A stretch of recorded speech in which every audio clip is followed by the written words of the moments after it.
Well, hello, dear friends. I just wanted to give you a little extras video. Just some of the tips and tricks of Hampi, staying in Hampi, what to wear, how to get around. So I'm staying at the Hotel Malligi. This is, I guess, a 3-star. It's billed as the only 3-star hotel in Hospet. This is a great place to stay. It's about 12 or so kilometers from Hampi and the ruins and that kind of thing. So you'll find an easy transportation from here, from the train station, approximately a kilometer or two. It'll only cost you about 100 rupees to get from the train station to the hotel location. The hotel does offer guides. I think it's about 2,000 rupees a day. They have a list of 10 or 12 folks they can offer. That's about the same negotiated rate that you'll find through some of the tuk-tuk drivers that are locals that want to also offer tours. So if you're planning on hiring a tour or a driver, I would really recommend it. It makes it so much easier than trying to coordinate that every day, each day. And you have a set negotiated price that you pay at the end. So it's about, roughly the average is about 2,000 rupees per day. That's sort of sunrise to sunset. And they help you with things like where to find coffee and where to stop for breakfast. And so it's really invaluable. You're getting a lot for that 2,000 rupees each day. All the local information, all the driving. So it's really a bargain when you think about the convenience that's offered. So book it through the hotel or book it through one of the tuk-tuk drivers that you meet at the train station and negotiate a price. 2,000 seems to be a fair price per day for those tours. The economy room here seems fully adequate. It's clean, comfortable, although if you've traveled in India at all, you'll be aware that for whatever reason Indians love really hard beds. This bed is no exception, but that's going to be kind of the case wherever you stay in India for whatever reason. I think it's 20 US, something like that. Fully adequate. Indian bathrooms and hotels is sort of the economy level. You'll find the shower and the toilet all sharing the same space, and almost always you'll have a bucket with a little cup and the tiniest stools. That seems to be the way a lot of folks shower in India. You know, fill the bucket up and use the cup to kind of create a shower with that. You see that pretty much everywhere. But the room is great. There's some natural light. There isn't any real direct view of the city, but if you're just coming here to hike, look at the monuments, the ruins, you know, you're probably going to be run down at the end of the day anyway. The room has been fully adequate. So I would say, 20 US for these accommodations is a great deal. So the hotel has a fairly comfortable accommodations. It offers a lot of some of the services you would find at a larger hotel. They have a laundry service, which is completely reasonable if you've been on the road traveling for an extended period of time. You're going to want to get your laundry done. The hotel offers same day pickup by 11 a.m., drop off by 6 p.m. laundry service. They have a couple restaurants on site that are open for limited service for lunchtime and full dinner service starting at 7 p.m. The two restaurants, there's a restaurant called the Blue Mist, and there's another one where they also offer the free breakfast service. So for 20 US, you get a free sort of a buffet style breakfast that includes Western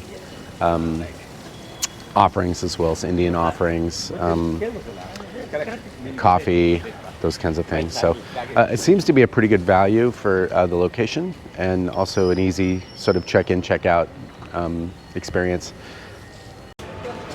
So hotel has a nice waiting area here. This is opposite of reception on the front here. The folks at reception are always really responsive and able to help you with questions about the area, booking a tour, finding a driver, where to eat. Like most Indian hotels, there are a lot of people that are definitely happy and willing to help. So this is the other restaurant, Blue Mist. It's only open lunch and dinner, and it's closed periodically throughout the day, and the offerings on the menu change depending upon what part of the day you are. They have a full menu, I think it's 7 p.m., limited for lunch, and then closed sort of during the day. They have a pav bhaji bomb dish here that's amazing. You should give it a try if you happen to stay here. So this is the hotel pool. It's a great location. You know, they have really nice sun right in the water. You can come down here and chill out after traveling through the ruins all day long. This is adjacent to the breakfast that you'll have, so you can look at the pool through the window while you enjoy your breakfast for the morning and plan the remainder of your ruins exploration here. A lot of the ruins that you'll be exploring in Hampi are still not fully developed. They're not always well maintained. There's some that have really good access, and there's some that just feel like you're making a scramble over, you know, steps that are crisscrossed and collapsed. And so remember to have really good shoes. For the ruins, I've been rocking these hiking sandals. They're from Keen. They've been holding up great. They got a little breathability, which is nice. You can pop them on and off easily when you're making your way into temples. They got enough grip on the bottom that you can climb hills effectively in some of the scrambles. You know, bring a cap or something to keep the sun off your head if you decide to plow through the midday sun. Sunglasses are good to have. Of course, a pair of these hiking pants are great.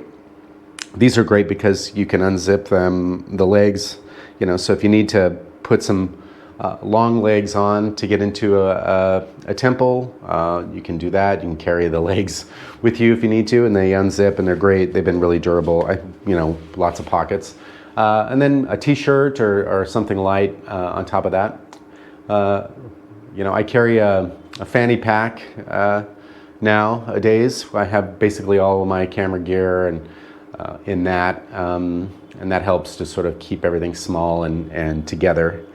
I definitely make sure you have a bottle of water with you at the start of each day when you're heading out. It's always good to have that, or you can pretty much find that anywhere. Your driver, if you hire one, will be able to stop and grab water as well. Yeah, those are sort of my tips and tricks for Hampi. I hope that you enjoy the sights of Hampi as much as I have. It's a beautiful, wonderful place to visit. Still fairly, I think, flying under the radar and as compared to other places like Angkor Wat, but I mean, there are over, you know, almost close to 4,000 separate ruins, monuments, temples, ancient artifacts to visit in this area. So just as much of a historical impact as a place like Angkor Wat, but it's also less fully discovered at this point. So especially, I'm here in October, so a couple, maybe a month or two before the main sort of peak season when people come to visit, which is December, January. So it's not as busy, but you know, this, I think in 10 years, you know, or 15 years, Hampi will be much more visited by tourists. It has just a really amazing amount to offer, but it's still at that point where it's not quite, you know, overrun every day. So that's kind of refreshing.